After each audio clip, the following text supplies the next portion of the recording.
Bienvenidos a esta edición de Perlas en Epileptología, organizada por el capítulo mexicano de la Liga Internacional contra la Epilepsia, Camelice, en colaboración con Laboratorios Armstrong.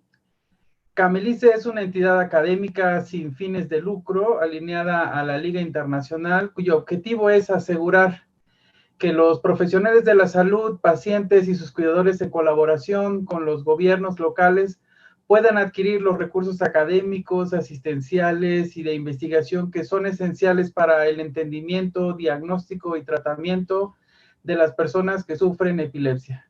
El día de hoy tenemos el honor de presentar a un distinguido mexicano y colega con el tema epilepsia y disrupción del sueño, cuya presentación del doctor David King estará a cargo del doctor Máximo Juárez, actual secretario de Camelice. Bienvenidos a todos. ¿Qué tal? Buenas tardes. Gracias, doctor Daniel San Juan. Pues tengo, como comenta el doctor Daniel San Juan, el honor de presentar al doctor David King Stephens. El doctor es neurólogo y epileptólogo. Él realizó su entrenamiento en epileptología en la Universidad de Yale. Es miembro fundador del programa de epilepsia del Pacífico Sur en los Estados Unidos. Actualmente el doctor es profesor del Departamento de Neurología de la Universidad de Yale y sus principales líneas de investigación están centradas sobre todo en el estudio de la epilepsia fármaco-resistente, la neuromodulación y la cirugía de epilepsia. Pues sin más preámbulo, dejo con ustedes al doctor David King Stephens y solamente recordarles que hay una sección de preguntas y respuestas para que ahí nos puedan ir poniendo sus preguntas para podérselas hacer al doctor David King Stephens. Pues sin más, presento al doctor y le doy la palabra. Muchas gracias, doctor David. Sí, buenas tardes a todos. Muchas gracias al doctor León por esa introducción y a Camelice por organizar estas pláticas y también al Laboratorio Armstrong por hacer el patrocinio. Y voy a mostrar mis diapositivas. Pues el título de la presentación es la epilepsia y la disrupción del sueño. Yo trabajo actualmente en la Universidad de Yale en New Haven, Connecticut. Y estos son mis disclosures. Soy consultor de NeuroPace, que es una compañía que manufactura un dispositivo de estimulación neuronal responsiva.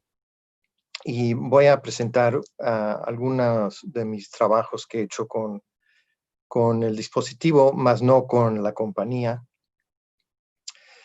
Y quiero comenzar con esta diapositiva que muestra que hay una interacción recíproca y complicada entre la epilepsia y el sueño. Y no es que sea únicamente que la falta de sueño disminuya el umbral para que haya crisis epilépticas y que las crisis epilépticas que ocurren durante el sueño despiertan al paciente.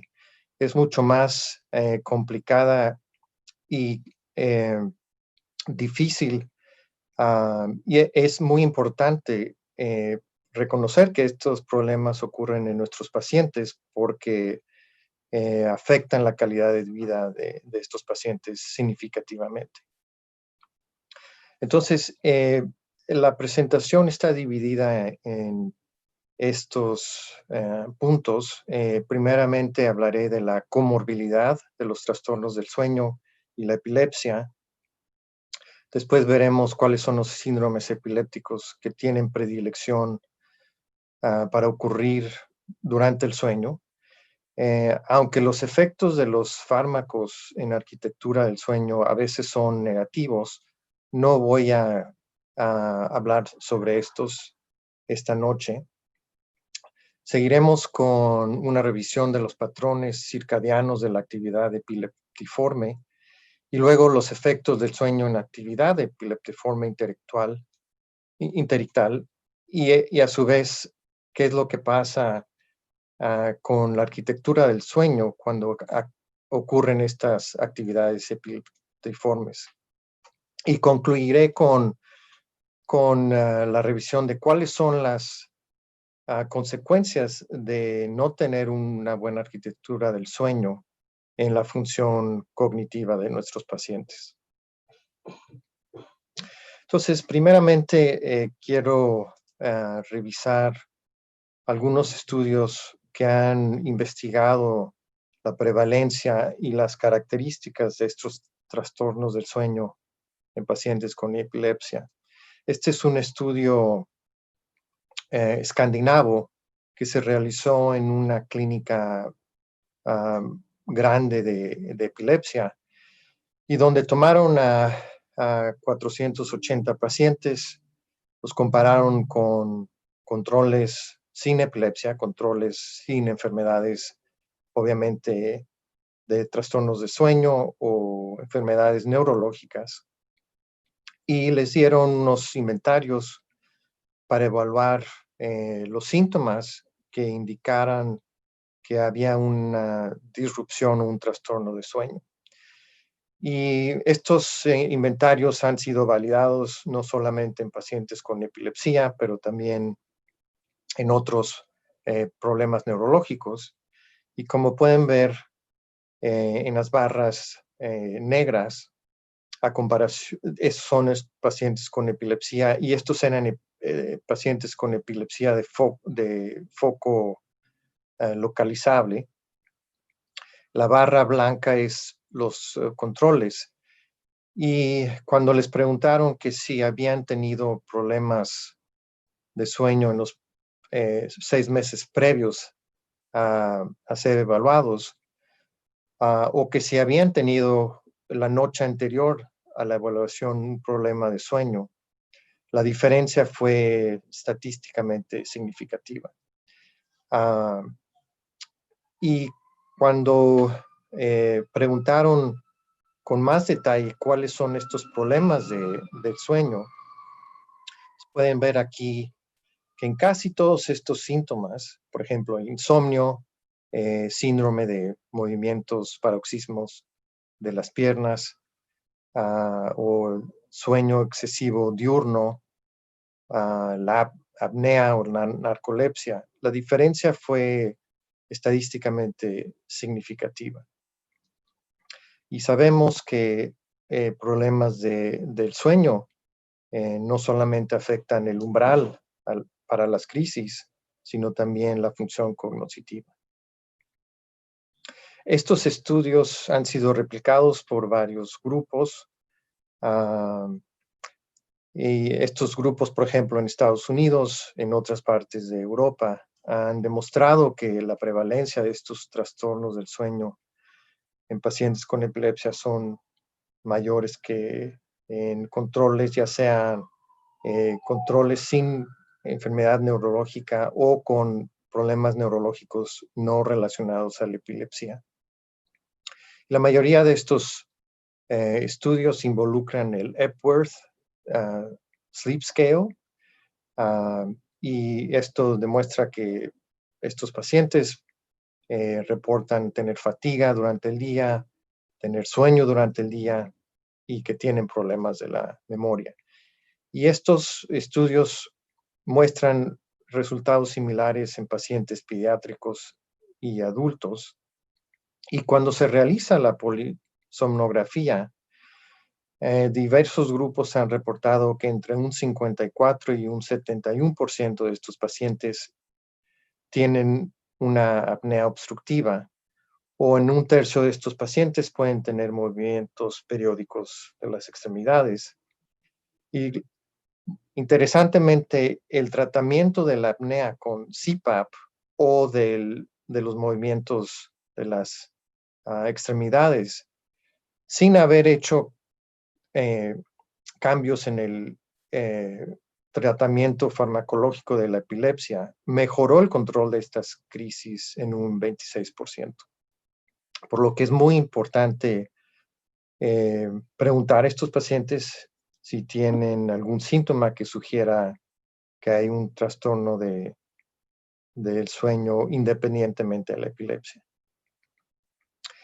Y desde hace muchos años sabe que hay síndromes epilépticos que tienen predilección a la ocurrencia de sus crisis durante el sueño. Por ejemplo, la epilepsia de la infancia con descargas occipitales o con descargas centrotemporales, la epilepsia mioclónica juvenil.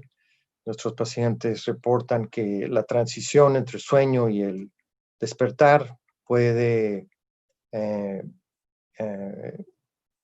trigger una crisis generalizada, o que hay más mioclonías en la mañana después del despertar. Hay un síndrome, el cual se cree que es genético, de crisis tónico-clónicas al despertar. Y obviamente el síndrome de Landau-Kleffner, donde durante el sueño hay ráfagas de descargas epileptiformes en áreas que se asocian a el lenguaje, y independientemente de que si hay crisis obvias o no, estos pacientes pueden tener disfunción del lenguaje muy, muy profunda. Y en particular hay dos tipos de epilepsias nocturnas del lóbulo frontal que me gustaría revisar unas series largas o grandes con estos pacientes. Y la primera es la epilepsia nocturna del lóbulo frontal, donde en esta revisión de 100 pacientes, el 25% de estos pacientes tenían una historia familiar de epilepsia. Las crisis tienden a presentar como un despertar súbito con ambulación. Los pacientes salen de la cama y empiezan a caminar o pueden correr, o con movimientos distónicos. El 30% de estos pacientes tenían las crisis durante las fases N3 o 4 del sueño, y únicamente 3% de las crisis ocurrieron durante el sueño REM. El 33% de estos pacientes tenían descargas interectales durante la vigilia y 45% durante el sueño. Pero interesantemente, la frecuencia de las crisis es muy alta, en promedios de 20 crisis por mes, y un tercio de estos pacientes también tenían crisis diurnas. La sensación de ahogamiento y la actividad motora anormal que ocurre tempranamente durante la crisis a veces puede confundir al médico en pensar de que esta es una apnea obstructiva u otra parasomnia, y que no se piense que puedan ser crisis epilépticas. Interesantemente, en el 42% de los pacientes que tuvieron una polisomnografía, se encontró una descarga interectal en el lóbulo frontal en estos 42% de los pacientes. Cada 3 o 6 meses hay una nueva mutación que se describe en estos pacientes. Las 4 mutaciones más comunes se localizan en los cromosomas 1, 8, 9 y 15. Y el otro síndrome de epilepsia nocturna del lóbulo frontal, pero este es familiar autosómica dominante, es la que se relaciona a la mutación de la subunidad alfa 4 del receptor nicotínico neuronal, que se localiza en el cromosoma 20. Y esto es una revisión de 40 casos, donde la mayoría de las crisis se asocian con enuresis. Hay un despertar súbito con movimientos distónicos o discinéticos. Y un 13% de los pacientes pueden tener comportamientos muy extraños, verbalización, pueden ser inclusivamente con agresividad. Y obviamente la mayoría de estos pacientes tienen una historia familiar de epilepsia.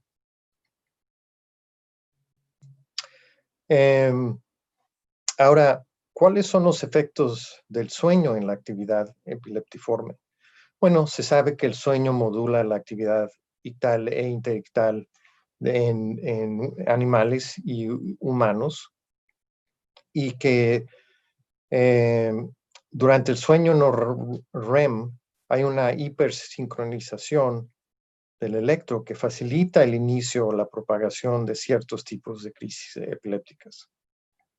Y como sabemos, las crisis epilépticas del lóbulo frontal ocurren predominantemente durante el sueño, mientras que las crisis epilépticas del sistema límbico ocurren preferencialmente durante la vigilia.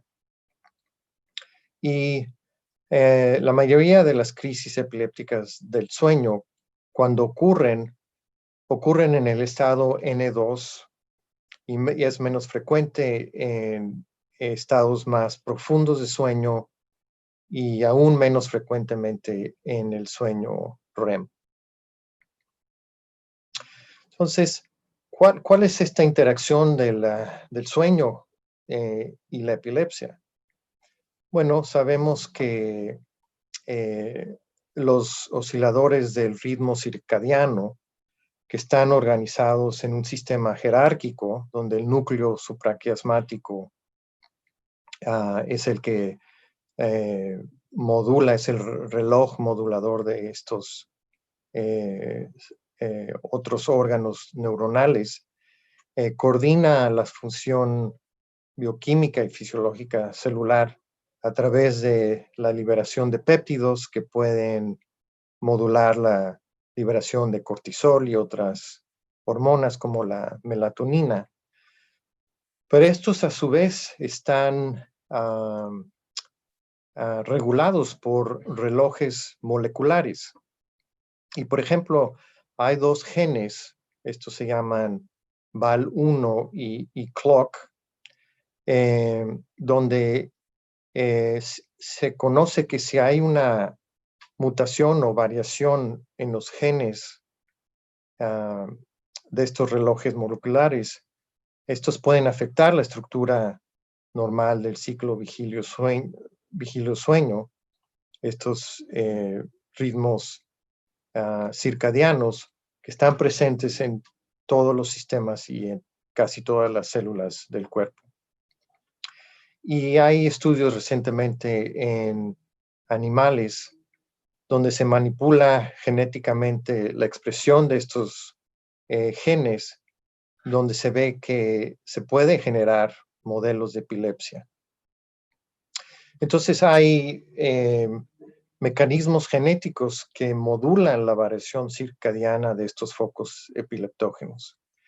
Y los dos sistemas genéticos que se han estudiado más profundamente son los de estos genes reguladores que se llaman VAL1 y CLOCK, donde si se hace una mutación y se remueven estos genes en animales como ratas, se puede ver que las neuronas que no tienen estos genes son las neuronas que están localizadas en el foco epileptógeno. Y hay maneras de manipular la expresión de estos genes en diferentes áreas del cerebro.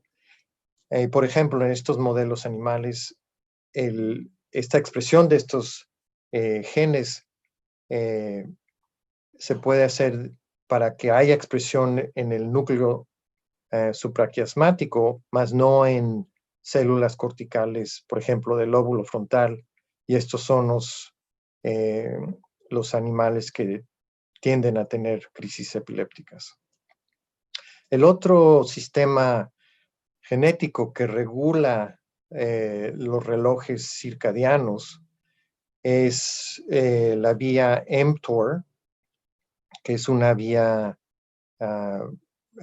genética que controla diversas funciones celulares, por ejemplo, la expresión de péptidos o de proteínas y el desarrollo celular. Y cuando hay hiperactividad de esta vía, por ejemplo, por mutaciones en los genes TS1 y TS2 los cuales se ven en la esclerosis tuberal, estos pacientes tienden a presentar crisis epilépticas porque la hiperactividad de esta vía mTOR inhibe la función del complejo Val-Clock que regula el ciclo de vigilia y sueño. Y a su vez, mutaciones de genes como el GATOR1, que se han descrito en pacientes con displasias corticales o heterotopias, estos a su vez, la falta de la función normal de GATOR puede desinhibir la vía de mTOR y en consecuencia estos pacientes tienden a tener crisis epilépticas generalmente durante el sueño. Entonces, quiero parar un momento aquí para ver si hay algunas preguntas. Esta es una parte del campus de Yale. Y disculpen de antemano los errores ortográficos de la presentación. Y no sé si el doctor León tenga alguna pregunta o comentario. ¿Qué tal, doctor? Pues comentar, ¿no? Sobre todo lo que usted refiere en el sentido de que la actividad epiléptica se observa sobre todo en las primeras fases del sueño por esta alta actividad sincrónica de la actividad cerebral. Cuando vemos actividad epiléptica en la fase REM, que es muy raro verlo, pero si lo llegamos a ver, algunos estudios refieren que, bueno, esto tiene alto valor localizador. Podríamos confiar en que si vemos actividad epiléptica en el sueño REM, eso realmente nos esté localizando muy cerca del generador. Sí, estas crisis que ocurren durante el estado REM tienen muy alta especificidad para la localización del foco.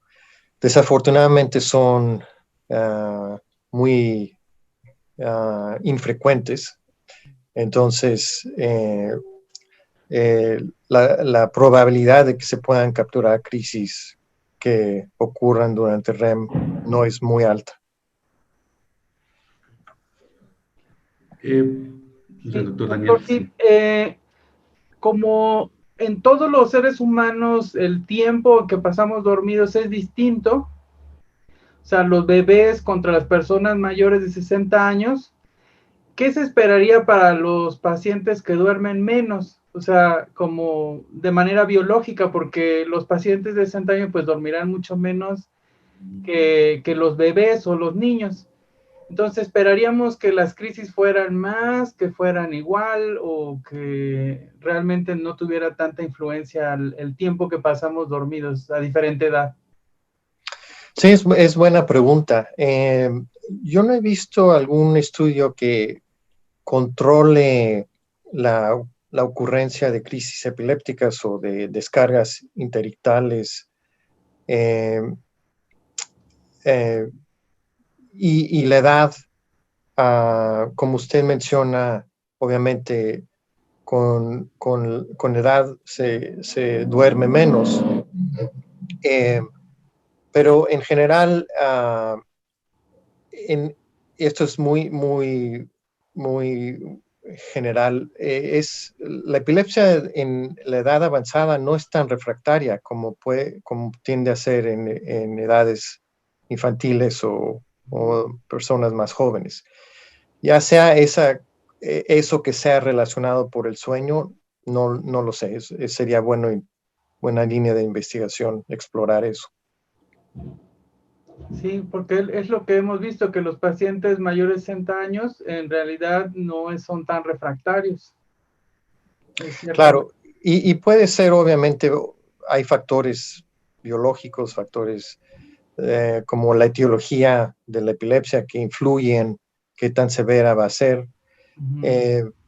Pero quizás sí sí sea independiente de el número de horas que se necesiten dormir para poder funcionar normalmente. Sí, Sobre todo que, bueno, en el adulto mayor suele suceder que sobre todo empiezan a tener menos estadio N3, ¿no? Y fluctúan entre un N1, N2, disminuye la cantidad de sueño N2 y REM incluso, ¿no? En el adulto mayor. Exactamente. Sí, es un proceso muy dinámico y creo que el control genético de estas fases quizás puede explicar estas diferencias de la frecuencia de crisis epilépticas. Y quizás entendiendo mejor cuáles son estas interacciones genéticas, se puedan diseñar tratamientos específicos que puedan ser moduladores de la enfermedad, no solamente tratamientos sintomáticos de las crisis. Ok. Hay una pregunta del auditorio del doctor César Callejas. Él nos pregunta si, desde su punto de vista, habría una ventaja en hacer de manera inicial un video electroencefalograma, o sea, una polisomnografía con video electroencefalograma 10-20 de primer inicio en un paciente en el cual se sospechan crisis nocturnas, comparado con un electro, que pues a lo mejor un electroencefalograma solo nos registra 30 minutos y no podamos ver más que a veces hasta la fase N1, ¿no? Sería más indicado poder hacer un video electroencefalograma conjuntamente con una polisomnografía para poder identificar mejor a estos pacientes con sospecha de epilepsia nocturna. Yo creo que sí, por dos razones. Una es de que en caso de que haya una comorbilidad de trastorno del sueño, entonces se pueden tratar los dos enfermedades al mismo tiempo. Y como usted dice, si el electro es 1 hora o 2 horas y no se llega a registrar etapas de sueño profundas, entonces la especificidad de ese electro va a ser muy baja para detectar la actividad interictal. Ok, doctor. La doctora Rosana Huerta pregunta, en general considera que la exposición a pantallas brillantes pudiera favorecer la disrupción del sueño. Es decir, esto puede ser mayor en pacientes con epilepsia. Sí sería una recomendación para hacer a los pacientes con epilepsia en este contexto. Sí, sí hay estudios que demuestran que, por ejemplo, si hay luz azul durante la noche en el cuarto donde está durmiendo el paciente, que eso puede tener interacción con el ciclo de sueño. Entonces, creo que se tiene que explorar mejor esto, pero sí parece ser que hay una interacción de diferentes tipos de luz con el ciclo sueño-vigilia. Ok. Pues creo que hasta el momento son las preguntas que hay. Ok, muy bien. Si quiere, entonces continuamos con la presentación. Adelante. Okay. Adelante. Gracias. Ok, entonces vamos a hablar del ritmo circadiano y la distribución de esta actividad epileptiforme y de las crisis epilépticas. Entonces, como hemos dicho, durante el sueño hay una sincronización progresiva de la red talámico-cortical y esta genera las oscilaciones del sueño no REM. Y quizás estos circuitos estén involucrados en la generación de las descargas pico-onda en pacientes con epilepsia generalizada primaria. Y es interesante que estos patrones temporales de la actividad epileptiforme son diferentes dependiendo de la localización del foco. Hay un caso publicado por el doctor Quigg de un paciente con 2 focos epileptogénicos. Uno es en el hipocampo y el segundo independiente es en el lóbulo frontal del lóbulo contralateral. Y la expresión temporal de cuándo ocurren las crisis es muy diferente en este mismo paciente. Y como hemos dicho anteriormente, las crisis que afectan el circuito límbico tienden a ocurrir predominantemente durante la vigilia, mientras que las crisis de focos localizados en el lóbulo frontal tienden a tener expresión durante el sueño. Ahora quiero hablar acerca de el uso de este dispositivo que se llama NeuroPace y cómo nos ha ayudado a ver cuál es la ocurrencia de estas descargas interictales y de crisis epilépticas cuando se sigue a un paciente longitudinalmente por hasta 10 años consecutivos, mientras se le monitoriza el electro intracerebral. Y brevemente, este dispositivo se implanta en el cráneo.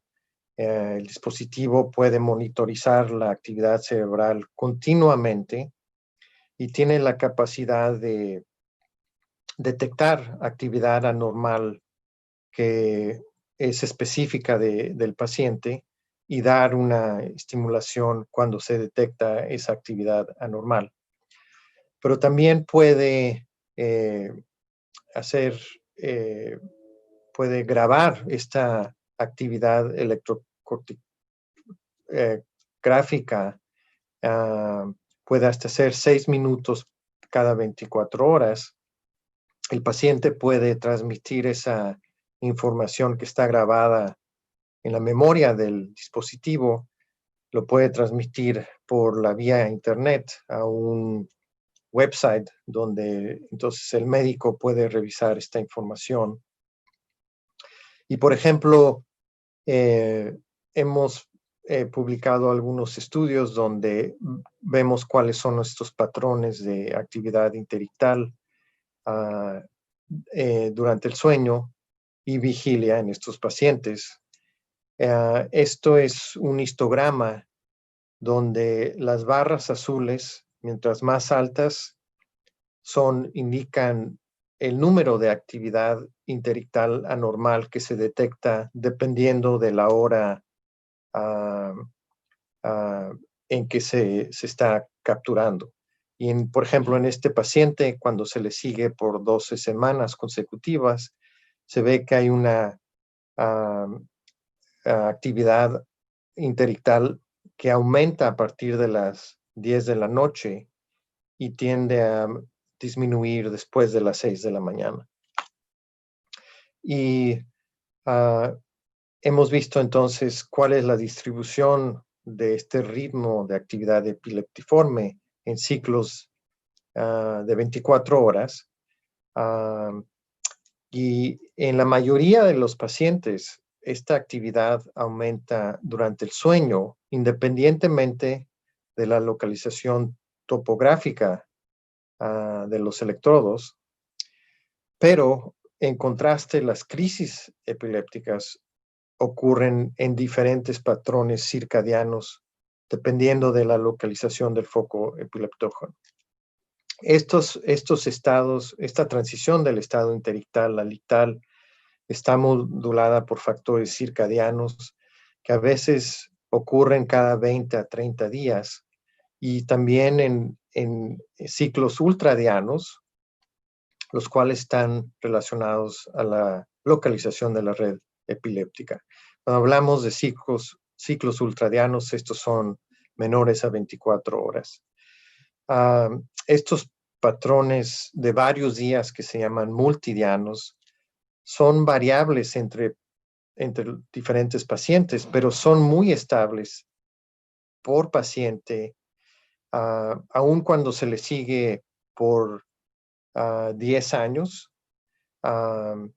y son similares entre ambos sexos, por lo que no son explicables por factores catameniales o hormonales.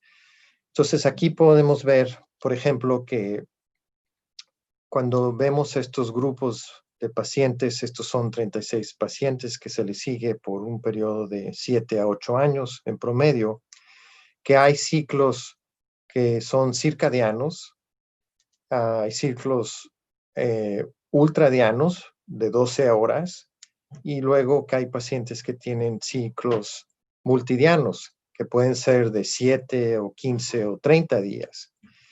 Y estos ciclos se ven con igual frecuencia en pacientes femeninos como masculinos. Y lo que es muy interesante es de que cuando se le siguen por ejemplo, 2 meses, aquí vemos la frecuencia de las descargas epileptiformes, que pueden ser o no crisis epilépticas. ¿Cuál es el ciclo que se ven, por ejemplo, en este paciente? Muy rítmico a través de los meses y de las semanas, y que la ocurrencia de las crisis epilépticas, que están representadas por estos círculos rojos, tienden a ocurrir cuando comienza a haber un incremento en las descargas epileptogénicas, por lo que quizás podemos predecir cuándo estos pacientes vayan a tener la siguiente crisis epiléptica, y quizás podamos hacer alguna intervención donde pueda reducir la ocurrencia de estas crisis. En las gráficas que vemos aquí abajo son diferentes ejemplos de pacientes donde la fase de las descargas epileptogénicas en ocasiones pueden ser por la mañana o a medianoche o más tarde, pero que son muy estables a través de largos periodos de tiempo. Entonces,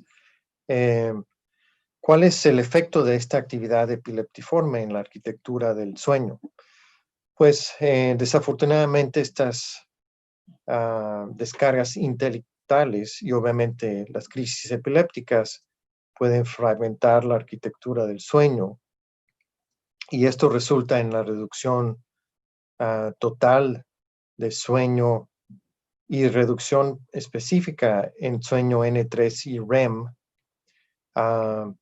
que aún en ausencia de estas crisis epilépticas, la simple actividad intelectual puede resultar en la inestabilidad de la arquitectura del sueño y aumentar los despertares nocturnos. La mayoría de estos reportes han utilizado el electro rutinario convencional de superficie para ver la relación entre la epilepsia y el sueño. Pero más recientemente ha habido estudios donde se evalúan estas descargas epileptiformes y su impacto en la arquitectura del sueño cuando se monitoriza el electro intracraneal. Y este es un estudio de 36 pacientes que se publicó recientemente, donde se estudian con estereoelectroencefalografía, polisomnografía y electros de superficie en la línea media. Este es un grupo de 19 pacientes con epilepsia extratemporal. 9 de estos pacientes tienen alguna lesión como una heterotopia o una displasia cortical, y 9 pacientes con epilepsia mesial temporal. Y los investigadores definen la actividad epileptiforme ya sea como crisis clínicas, epilépticas o subclínicas, o como ráfagas con duración de menos de 10 segundos de descargas interictales, o como espigas, y estudian cuáles son los efectos topográficos de esta actividad epileptiforme comparando y evaluando áreas mesiales temporales contra las áreas neocorticales. Y se hace una comparación de los parámetros de sueño entre pacientes con y sin crisis epilépticas nocturnas y en pacientes con epilepsia mesial temporal en comparación con otra localización del foco epiléptico. Y lo que ellos muestran es que, en primera, todos estos 36 pacientes tienen espigas durante el sueño que se ven interictalmente en los electrodos implantados con estéreo electrográfico. El 22 de estos pacientes tienen estas ráfagas de descargas epileptiformes y 12 de los pacientes tienen crisis epilépticas.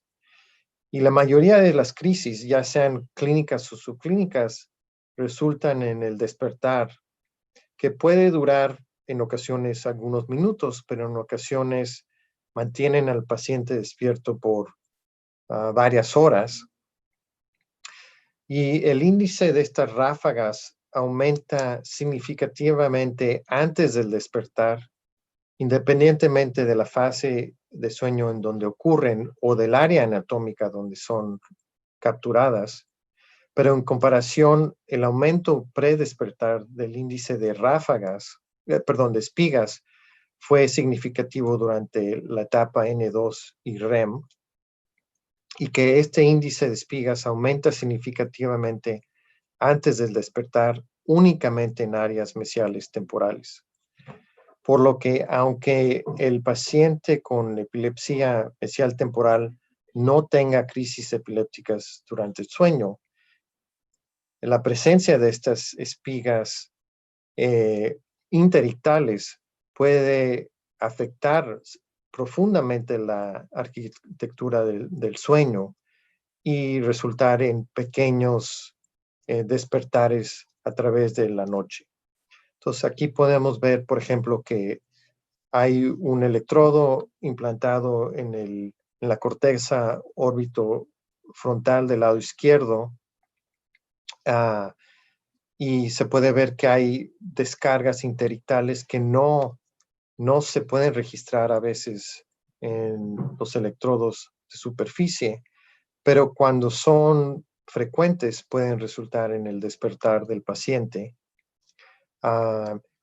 Y en la porción inferior de la diapositiva se pueden ver estas ráfagas o destellos interictales que también pueden resultar en el despertar de este paciente, aún en la ausencia de crisis epilépticas, ya sean clínicas o subclínicas. Estos hallazgos indican que la actividad interictal y obviamente ictal interrumpen la arquitectura del sueño, y estas son moduladas durante las diferentes fases del sueño dependiendo de la ubicación de la actividad. La mayoría de las crisis resultan en el despertar aun cuando son subclínicas las crisis, y esto obviamente aumenta el tiempo de vigilia durante la noche. Y esta interacción es bidireccional. El despertar activa la actividad interictal específicamente en pacientes donde el foco se localiza en área neocortical. Entonces, es un círculo vicioso donde la presencia de la descarga interictal durante el sueño provoca el despertar, y a su vez el despertar baja el umbral para que ocurran las descargas interictales. Por lo que la fragmentación del sueño se asocia con exceso de sueño diurno, y estos pacientes reportan estar cansados durante el día porque no durmieron bien y que tienen problemas de función psicomotora. Un estudio reciente también en pacientes con epilepsia mesial temporal del hemisferio dominante que son evaluados con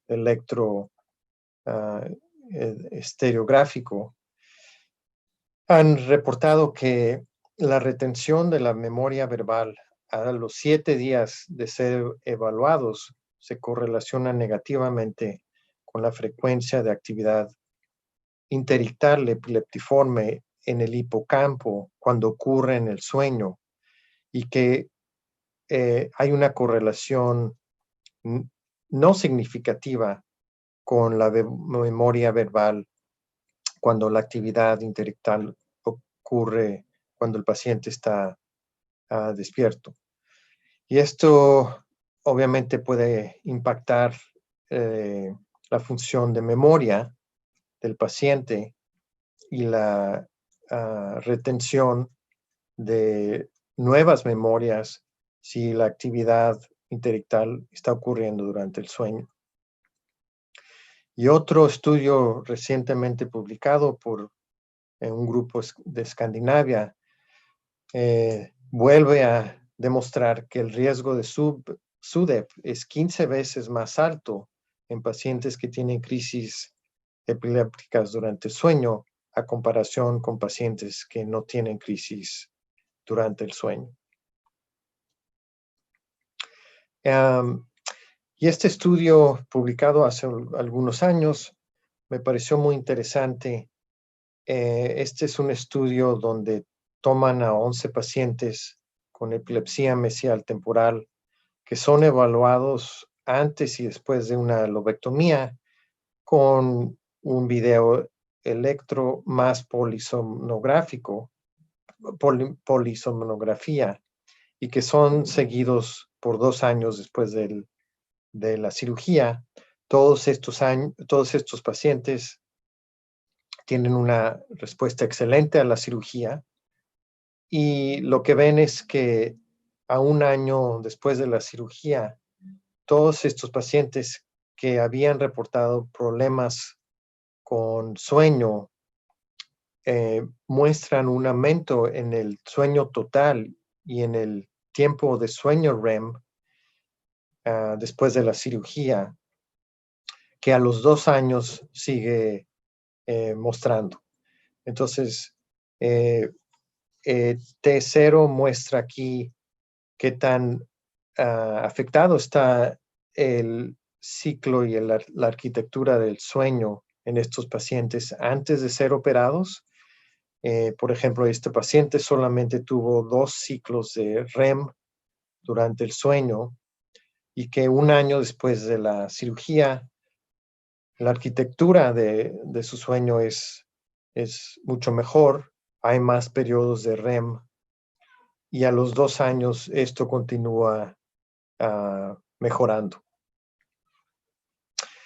Y en conclusión, es importante evaluar la comorbilidad de trastornos de sueños en nuestros pacientes con epilepsia. Sugiero que se considere hacer un estudio polisomnográfico en pacientes que reportan problemas de sueño, como lo hemos comentado anteriormente, y que quizás consideremos el uso de un dispositivo de alerta, por ejemplo, estos relojes que tienen un acelerómetro, en pacientes donde se sospecha la ocurrencia de crisis epilépticas, sobre todo si duermen solos en su cuarto, porque, como sabemos, la ocurrencia de crisis epilépticas durante el sueño puede aumentar el riesgo de SUDEP, y este uso de dispositivos alertas han demostrado reducir el riesgo de SUDEP en estos pacientes. Y quizás considerar el uso de cronoterapia en pacientes con crisis epilépticas predominantes del sueño.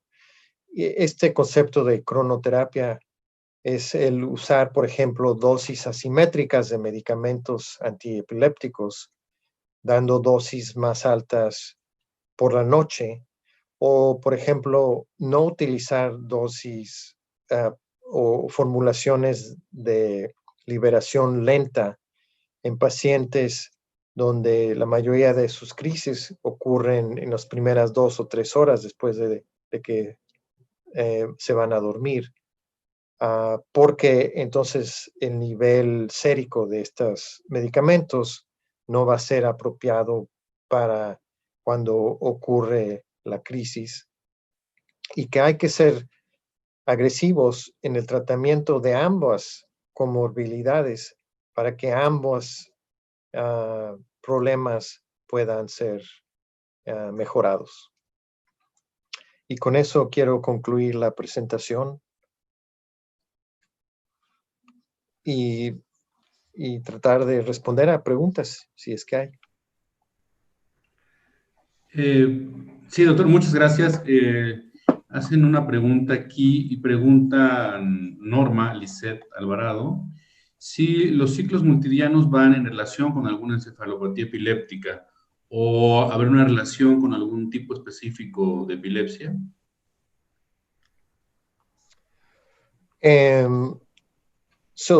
La pregunta es si hay relación de un ciclo circadiano con epilepsias encefalopáticas. Sí, nos comenta Norma si los ciclos multidianos tendrían alguna relación con algún tipo de encefalopatía epiléptica. Es interesante la pregunta. Quizás no he visto ningún estudio específico con eso, pero extrapolando de lo que hemos visto con pacientes con epilepsias focales, quizás estos pacientes que tienen encefalopatías epilépticas quizás estén teniendo crisis o subclínicas o descargas intelectuales continuas durante el sueño, y quizás estas sean profundas y no se puedan identificar con electrodos de superficie. Es buena pregunta. También, doctor, comentar, se ha documentado que sobre todo familiares de pacientes que tienen epilepsia nocturna del lóbulo frontal llegan a tener una prevalencia a lo largo de la vida hasta de 3 a 5 veces mayor para padecer algún tipo de parasomnias. ¿Haya una asociación entre el hecho de que se presenten parasomnias y epilepsia del lóbulo frontal de manera conjunta? Es muy buena pregunta. Ha habido algunos estudios genéticos que demuestran que hay mutaciones que pueden afectar no solamente el umbral para tener crisis epilépticas, pero también pueden afectar vías extrapiramidales. Y quizás eso explique la presencia de parasomnias más epilepsia en algunos pacientes. También, sí, adelante. También se ha documentado en algunos estudios, sobre todo, ciertas deficiencias de melatonina en los niveles de melatonina en pacientes con epilepsia. ¿Habría alguna relación entre el déficit de la melatonina y la proclividad a padecer más crisis epilépticas? Yo creo que sí. Obviamente la melatonina está implicada en mantener el sueño, y una deficiencia entonces va a afectar la arquitectura del sueño. Entonces, quizás haya algún control genético específico de la liberación de la melatonina que pueda estar vinculada a estas epilepsias nocturnas. Okay.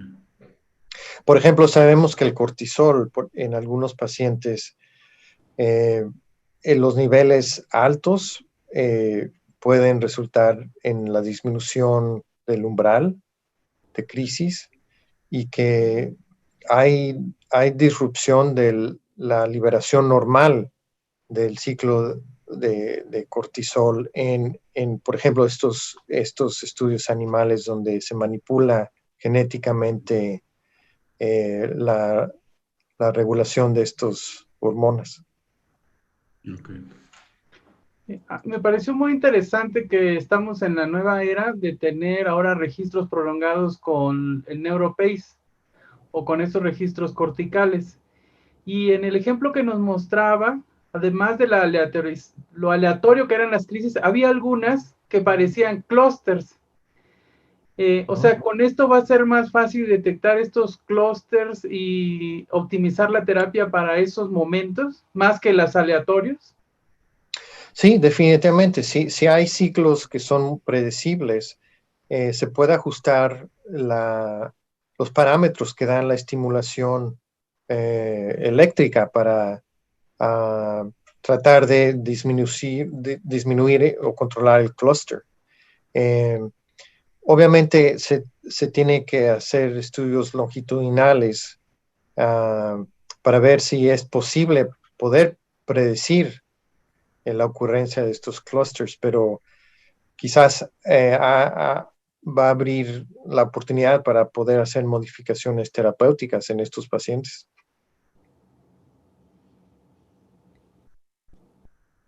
Ok. Bueno, creo que hasta el momento ya no. A ver, por aquí mencionan. No, ya no hay otra pregunta. Mandan saludos desde Chile y desde Bolivia. Nos están viendo, doctor, desde allá. Saludos a todos. Ok. Pues creo que hasta el momento ya no hay más preguntas. No sé si alguien más.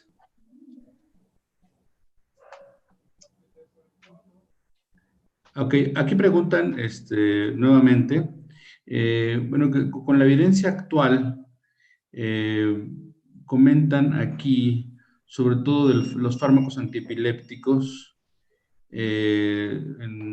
para reducir la fragmentación del sueño por la actividad interictal. ¿Cuál fármaco antiepiléptico podría estar más indicado? Comentan la posibilidad de valproato, la cosamida, levetiracetam o oxcarbazepina podrían ser buenas opciones. Sí, bueno, el valproato se sabe que puede atenuar la frecuencia de las descargas interictales generalizadas en pacientes con epilepsia primaria genética. Pero utilizando el NeuroPace hemos visto que, por ejemplo, el levetiracetam, el clobazam y, por ejemplo, el perampanel también pueden reducir la incidencia de estas descargas interictales. Así es que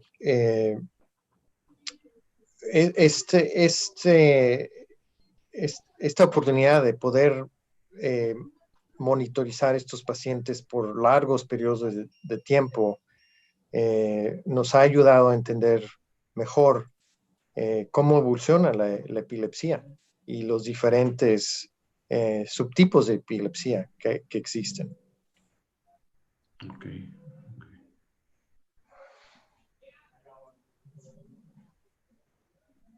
Pues creo que hasta el momento son las preguntas. Doctor, no sé si para cerrar quisiera hacer algún comentario. Bueno, pues sí, definitivamente hay que ser agresivos en el tratamiento de crisis nocturnas porque no solamente aumentan el riesgo de SUDEP, pero pueden tener repercusión muy importante en la función de memoria y en la calidad de vida de los pacientes. Entonces siempre hay que estar alertas y preguntar si hay crisis nocturnas y a su vez si hay quizás algún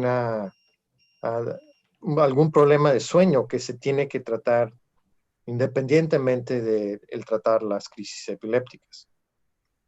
Y hacer estudios polisonográficos en estos pacientes. Ok. Sí, sobre todo una polisonografía 10-20 y poder monitorearlo realmente, ¿no? Ok. Creo que al parecer ya no hay más preguntas.